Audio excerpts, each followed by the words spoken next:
Salibonani ninjani bafethu singakhala mavimba vimbela bavimbeli bethi bamvimbela kade kade abavimbela intango izinto umbonele ngathi ngibone kulezanta dindindi full time non stop dindindi bafethu siyaxoxisana sasendabeni ye music kule channel bafethu we talk into ezehlukile siyasizana nje ama artists siyasizana njengabalandeli njalo siyakhuluma futhi nezinto ezisithintayo njengomphakathi. It's not only music, yabona, it's not only rumba music, it's not only asikho limited kuphela ku music, but sizoya futhi sithinte nezinto esihlangana nazo ezisithintayo njengabantu, right? So ungaka kuma comments ucomment into ofuna ukuyibuzisisa, into ongayizwisisanga, la ufuna ukusola khona, la ufuna ukukhuthaza khona, you're welcome.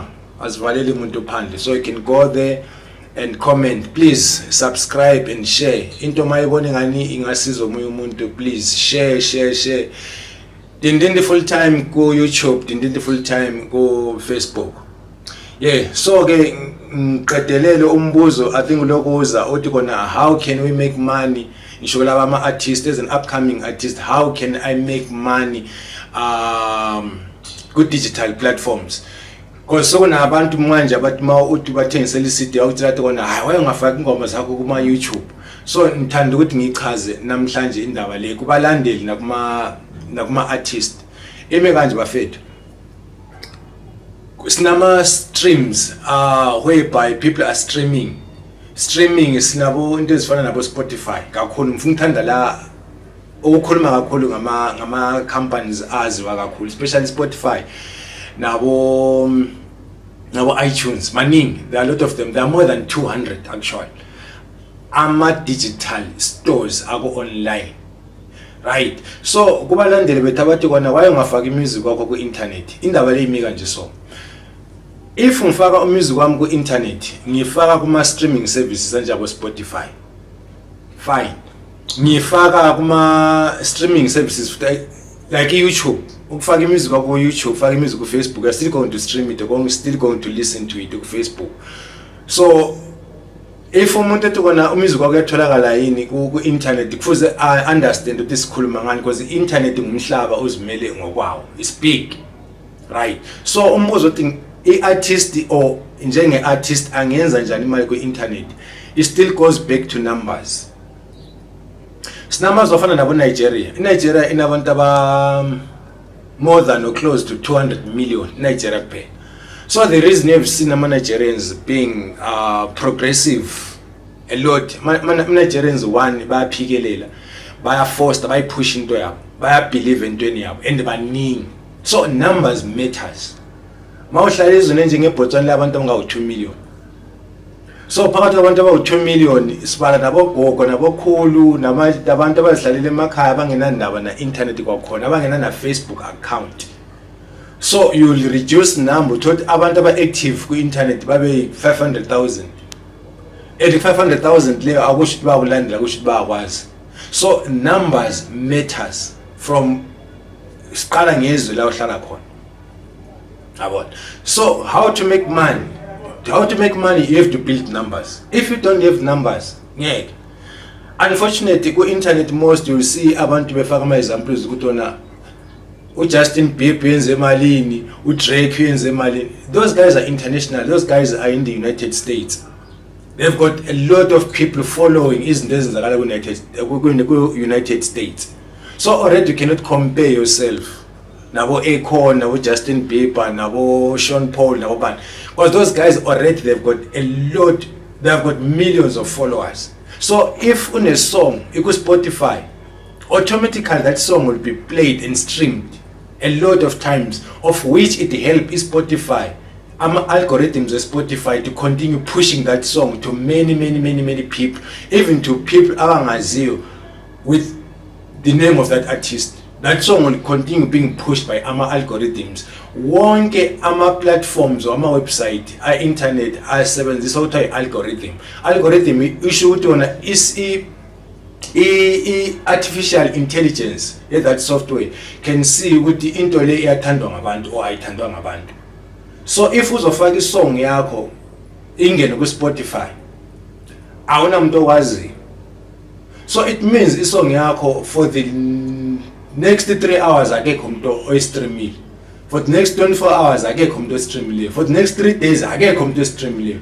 For that time Spotify or any or even TikTok, it can see now ukuthi kahle kahle into le akekho umuntu olendaba nayo. So it start forgetting about that thing, because ezinye izinto ezipostwe ngabanye abantu, they will start coming up and it will start pushing those things. So wena okwakho ozomela kumamelo ngumalume wakho nomakhelwane ba streame kawan baqede bethi ayingoma emnandi, yabona. So it means your song will be forgotten. Uzoba ne7 stream after 3 months. Right, how to make money with digital platforms? You need more than 500,000 in 30 days to make something. Ongakhona ukuwithdraw ku Spotify.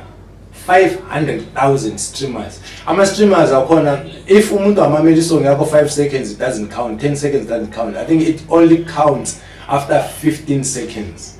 Or if umuntu amamela isong yakho iqala ukudlala up to more than 15 seconds, kusiya phambili. That's when it can start to click. Kuthiwa ama royalties into ebhatala Spotify. So bangake abantu abakhona ukwenza 500,000 streams ku Spotify, kuma musicians wethu ama upcoming? How many can you? If you can make those numbers, then you can be worried about having your songs on Spotify. Number 2, from numbers. Number 1, numbers counts. You need more numbers. You need millions actually, not 100,000. You need millions. Number 2, into efuna, you need to put quantity.